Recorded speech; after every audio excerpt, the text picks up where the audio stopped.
meantime, it is just glorious out there. No two ways about it. Early this morning, I want you to notice this. Look at Concord, New Hampshire. They were 38 degrees. Look at the high temperature in Concord, New Hampshire today, 79. Jumped up 41 degrees. In very dry air, that's what can happen with, of course, a very, very strengthening mid-spring sun going on. But the water temperature is only 49. You have to keep that in mind, because we're going to have one of these backdoor cold fronts come through here along about midday or Friday afternoon, and that's going to drop the temperature Friday afternoon sharply along the coast, and that cooler air, marine air, will probably last into Saturday with some foggy patches, while areas well inland stay very warm. So that's something to keep in the back of your mind, and by the time we get to Friday, I'll make sure it's in the front of your mind.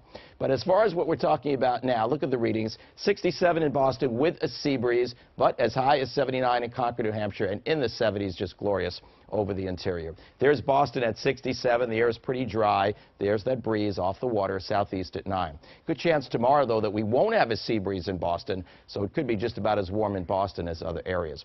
High, thin clouds have been moving to the south during the course of the day, allowing for nice, clear skies tonight. Great weather for the Red Sox game tonight.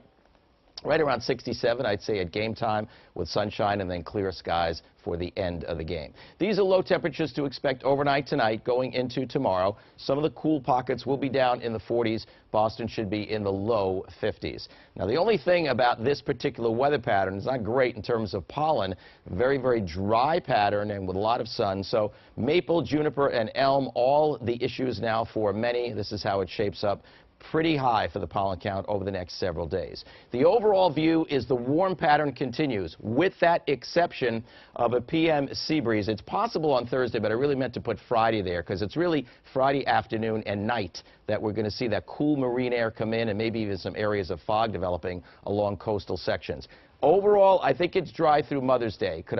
Can't completely rule out a stray thunderstorm, but I don't think anything widespread is going to happen. And Mother's Day might be the warmest or hottest day of this stretch coming up. High pressure in control for tomorrow, and this is that front that slips down the back door. Instead of coming from the west, it comes down from Maine, shifts the wind to the northeast during the afternoon on Friday, and that will create the chillier marine air at least into early Saturday. Then Saturday afternoon will start to warm up, and then Sunday we should be firmly into that warm sector. Also have to keep an eye on this disturbance off the southeast coast, which could acquire some tropical characteristics in the next 24 to 48 hours as early in the season as it is. Here you go over the next 7 days. Just a gorgeous day tomorrow. Low 80s, except I'd say 70s on the Cape, pretty much full sunshine.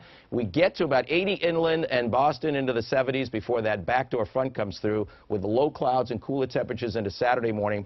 Sunday looks like it turns hot, somewhat humid into Monday as well, maybe a stray storm, better chance of a few storms on Tuesday. And then finally, around the middle of next week, it looks like somewhat cooler air will be moving in. By the way, on Mother's Day and Monday of next week, it looks like it will not only be very warm to hot, but actually might be pretty humid by that time as well. So a real taste of summer by then.